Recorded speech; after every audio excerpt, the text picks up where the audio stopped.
welcome to another episode of Questions from the Field. Recently I get a lot of inquiries about electrical maintenance and asking, do I really need to do it? And what I like to do is always take people back to their car. I ask the question, have you done an oil change? And they always look at me kind of odd.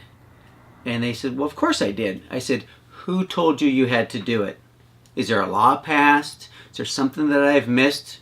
Because I haven't seen any laws passed on that.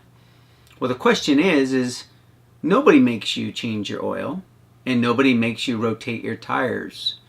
You do it because it's a recommended practice to maintain your vehicle, not only for safety, but also for longevity. It's interesting, if you go to your car, I pulled out my owner's manual, and this is what it says. Your vehicle is an important investment.